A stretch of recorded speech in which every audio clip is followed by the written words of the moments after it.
La première chose, c'est que l'idée qu'il y a derrière la responsabilité sociale, notamment des entreprises, mais en sens large, c'est de dire qu'il faut changer aujourd'hui nos façons de faire pour pouvoir léguer aux générations futures une planète et une société qui soit capable de répondre à leurs besoins à eux, à elles.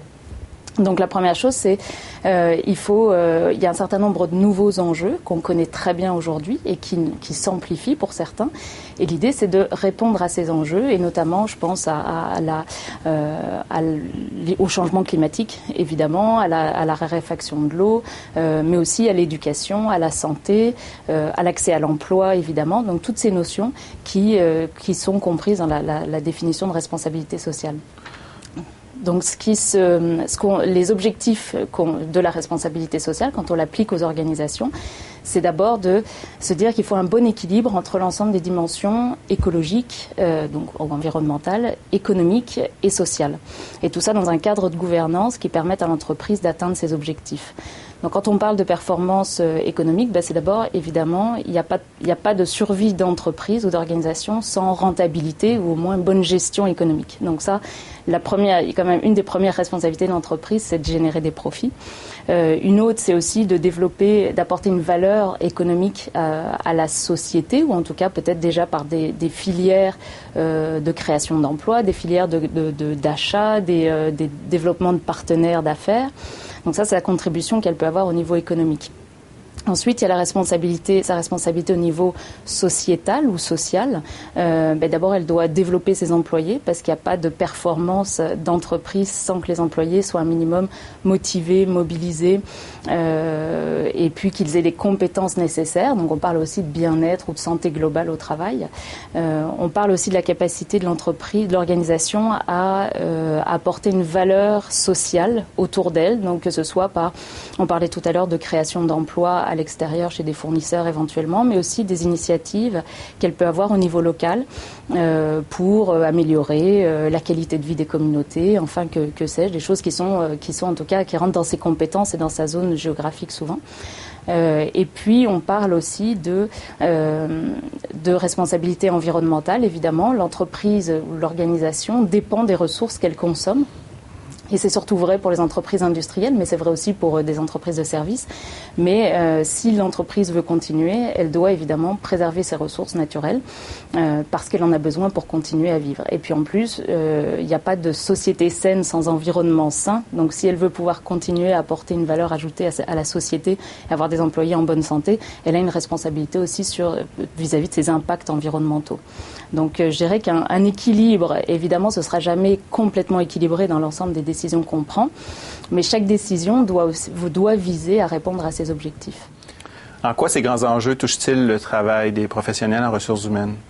La première chose, c'est que les attentes en fait, des candidats, les attentes des employés changent énormément.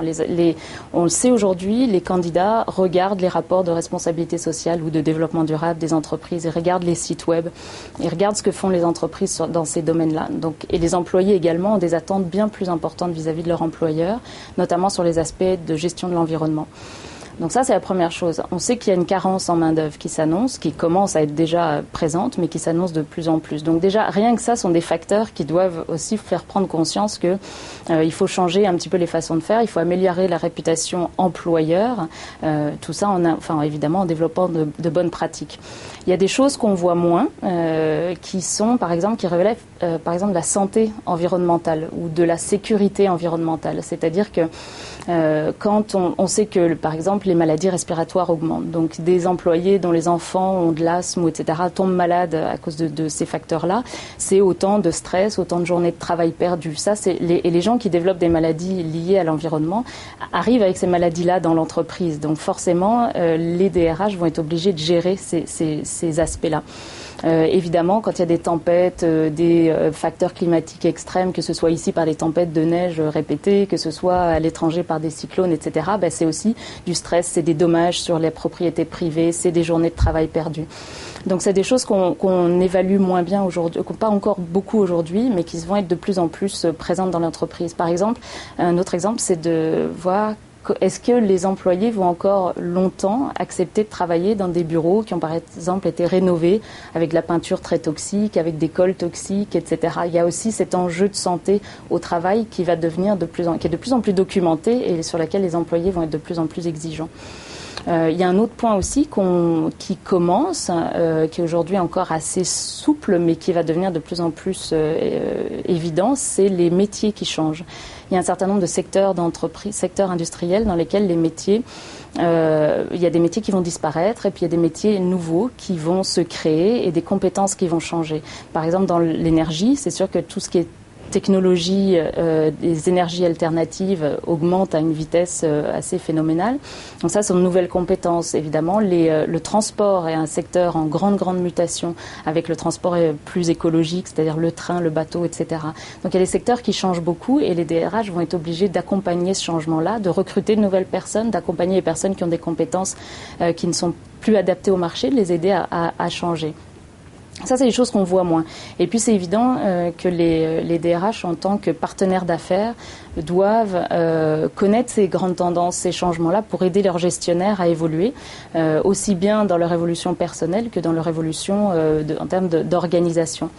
Et puis, un dernier point qui me semble important, c'est que les DRH, les professionnels ressources humaines, font finalement de la responsabilité sociale depuis très longtemps, puisqu'ils ont depuis toujours à cœur le bien-être des employés, l'efficacité organisationnelle, la santé au travail, etc. Donc ils sont déjà propriétaires d'une grande partie de ces changements-là et ils ont toute la légitimité, à mon sens, à accompagner ces changements plus en avant. Quels sont les bénéfices pour une entreprise de développer une démarche de responsabilité sociale? Y a-t-il des risques que si certaines organisations décident de ne pas s'y mettre tout de suite? Je vais commencer par les risques. Les risques, il y en a plusieurs. Et le premier, puis là, je pense à un risque qui concerne vraiment les professionnels en RH, c'est le risque d'attractivité et de rétention. Donc la baisse de l'attractivité de l'entreprise si l'entreprise ne se met pas justement à innover dans ce sens-là. Donc avec un petit peu tous les risques qui suivent ça, c'est-à-dire le recrutement, la hausse du recrutement, des coûts de recrutement, de rétention, etc. Donc c'est vraiment la baisse de l'attractivité, la baisse de la mobilisation éventuellement. Et puis ça, c'est contrebalancé par évidemment certains bénéfices que l'entreprise peut attendre à innover dans ce sens-là, à savoir évidemment la mobilisation interne, parce que une chance, c'est que ces projets-là sont des projets très mobilisateurs, parce que tout le monde a envie que l'environnement aille mieux, tout le monde a envie de faire des progrès sociaux, etc. Donc c'est une cause mobilisatrice, on va dire. Et puis aujourd'hui, je trouve que les entreprises qui ne font rien, et elles font toutes quelque chose parce que finalement elles ont toutes des programmes sociaux et tout ça c'est très bien, il faut que ça continue. Mais les entreprises qui ne vont pas forcément plus loin, ou en tout cas celles qui vont plus loin, développent des avantages concurrentiels qui à mon avis sont très importants et qui vont devenir la règle dans quelques années. Je pense à un programme de covoiturage, par exemple. Aujourd'hui, c'est un vrai avantage de covoiturage ou transport alternatif, des abonnements communautaires, etc. sont des avantages concurrentiels pour un employeur aujourd'hui. Dans quelques années, ce sera la norme. Donc les entreprises qui ne le font pas ou qui ne réfléchissent pas, justement, qui ne se projettent pas, ça va leur coûter beaucoup plus cher de rattraper le retard. Et elles vont subir ce désavantage concurrentiel. Et puis, donc là aussi, un pendant, c'est que un des risques dans la mise en œuvre de ces principes-là, c'est de manquer de cohérence. Et parce que souvent, les entreprises mettent en place des démarches, des initiatives environnementales notamment, ou sociales, mais elles ne font pas le lien avec leur stratégie d'entreprise. Or, je pense que là, c'est fondamental, surtout à moyen et à long terme, de bien comprendre quels sont les enjeux qui sont spécifiques à l'organisation, qui lui sont propres, parce qu'on ne peut pas copier une démarche d'une entreprise à une autre, ça ne marche pas. Il faut vraiment identifier son contexte, ses enjeux propres, et ensuite mettre en place des solutions qui sont intégrées à la stratégie d'entreprise et qui vont permettre d'apporter un vrai bénéfice à l'organisation au sens large, et pas seulement des petites initiatives. Parce que ça, même si c'est important de le faire, de mettre en place ces petites choses qui vont améliorer le quotidien, à long terme, on risque d'y passer beaucoup trop de temps et beaucoup trop d'énergie et de manquer le lien, de manquer toutes les opportunités qu'on peut développer pour l'entreprise au sens large. Puis là aussi, je pense à des entreprises qui vont jusqu'à des opportunités d'affaires, innover, avoir des gens qui sont en meilleure santé au travail, on va dire. Ça permet aussi d'innover. Ça permet de trouver des nouveaux créneaux commerciaux, de développer de nouveaux produits. Et ça, si on n'a pas une réflexion qui s'intègre avec la stratégie, c'est difficile de développer tous ces bénéfices-là. Comment les gens en ressources humaines peuvent-ils appliquer concrètement les principes de responsabilité sociale dans l'entreprise? Alors là, la première chose, c'est il faut justement se poser les bonnes questions et puis travailler à identifier l'ensemble des enjeux de l'entreprise pour trouver les actions, en fait les axes ensuite qui vont permettre de répondre à ces enjeux-là. Et le DRH doit être évidemment associé à cette démarche-là. Il n'y sera pas tout seul parce qu'une chose qui est fondamentale aussi, c'est de travailler en collaboration avec l'ensemble des directions de l'entreprise, mais aussi avec des parties prenantes externes.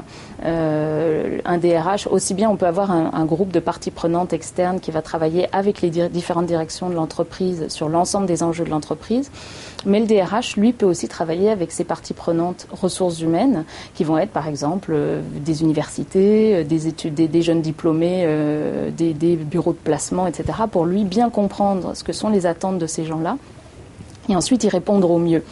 Parce qu'il n'y a rien de pire que de perdre du temps à essayer de développer des solutions qui ne correspondent pas à un vrai besoin. Donc je dirais que la base de la démarche, c'est ça. Après, il faut évidemment développer des outils qui vont permettre de suivre l'évolution, des outils, des systèmes de gestion, un système de gouvernance. Ça, c'est très important. Après, il y a des choses plus concrètes que le DRH va faire ou qu'il va prendre en charge. Et puis là, on parle de sensibilisation. C'est très important, la sensibilisation.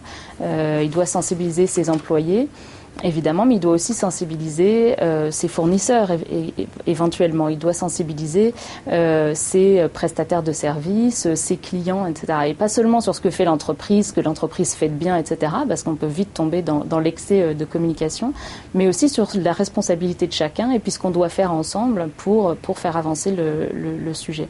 Et pour ça, il y a des outils de communication qui sont aujourd'hui extraordinaires, que ça va du blog à la pièce de théâtre sur le développement durable, à des choses donc très très amusantes puis très très concrètes, très agréables. Il y a une responsabilité aussi de formation. Évidemment, et ça c'est la responsabilité du DRH, en tout cas c'est lui qui va mettre ça en œuvre. Donc la formation, ça veut dire que je pense notamment aux gestionnaires et à la relève, au haut potentiel, etc. Parce que le DRH va pouvoir mettre en œuvre des plans de formation qui vont vraiment développer les compétences de ces gens-là et leur capacité à prendre en charge les changements nécessaires pour assurer la survie de l'organisation à long terme. Donc il y a cette partie-là, il y a une partie évidemment de mobilisation. Alors pour mobiliser les gens sur ces enjeux-là, eh bien il y a des entreprises qui mettent en place des comités de responsabilité sociale ou de développement durable en interne. Il y a évidemment des boîtes à idées, il y a des tas d'outils qui permettent aujourd'hui de mobiliser les gens, de leur demander leur contribution. Et puis ça se fait, et puis c'est pas limité au développement durable. Tous ces outils-là sont utilisés sur plein d'autres sujets. Ils ont prouvé qu'ils étaient de qualité, en tout cas qu'ils pouvaient fonctionner. Et puis après, il y a évidemment dans toutes les actions dont on parlait tout à l'heure, et ça peut être l'idée de mettre en place des programmes de philanthropie. Ça, la plupart des entreprises en ont, mais aussi des programmes humanitaires permettent aux employés de partir en mission humanitaire pendant quelques semaines. Ça se fait avec un projet qui s'appelle le congé solidaire, ou des opportunités de bénévolat en interne, de participation, et pas seulement de limiter la philanthropie aux dons, aux chèques qu'on fait à la fin de l'année, mais vraiment d'impliquer les employés. Aujourd'hui, les employés sont de plus en plus demandeurs. Et en plus, ça apporte un enrichissement personnel qui après va de toute façon enrichir le capital humain de l'entreprise. Ça peut être aussi de mettre en place des programmes de covoiturage, de mettre en place la semaine de 4 jours. Il y a des entreprises aujourd'hui qui ont réduit leur semaine à 4 jours, mais où les employés font le même temps de travail, ce qui permet d'éviter une certaine fatigue, des déplacements, des émissions de gaz à effet de serre, etc., des coûts pour l'employé. Donc toutes ces initiatives-là concrètes qu'on peut mettre en place. Et puis je pense aussi à des projets qui sont très transverses, mais qui ont un impact sur l'image employeur et sur la mobilisation interne. C'est l'écologie au bureau. Ça aussi, c'est le type d'initiatives concrètes qu'on peut mettre en place et qui, à mon avis, qu'il faut mettre en place, même si on ne doit pas se limiter à ça. Mais c'est la réduction de papier, la réduction de la consommation d'eau, c'est comment on passe à une alimentation plus saine, plus équilibrée au bureau, avec des produits équitables, avec des peintures, de la rénovation avec des matériaux plus écologiques, donc avec moins d'émissions toxiques. C'est tout ce qui permet dans un bureau de devenir un petit peu plus responsable et écologique. Et puis autre chose, c'est les événements éco-responsables. Je crois que là aussi, c'est un beau projet mobilisateur. Un événement qui réduise son impact sur l'environnement et qui améliore sa contribution sociale tout en restant avec évidemment un objectif de création de valeur aussi bien économique que de maîtrise de ses coûts. Je crois que ça, c'est un type de projet, un type d'activité qui peut être commun à toute l'entreprise et qui a un très très grand impact sur l'image employeur. Et puis des initiatives, il y en a plein. Donc il y a pléthore de solutions et de choses mobilisatrices que le DRH peut mettre en place. Eh bien, Madame Dormagin, merci beaucoup. Je vous en prie. Merci.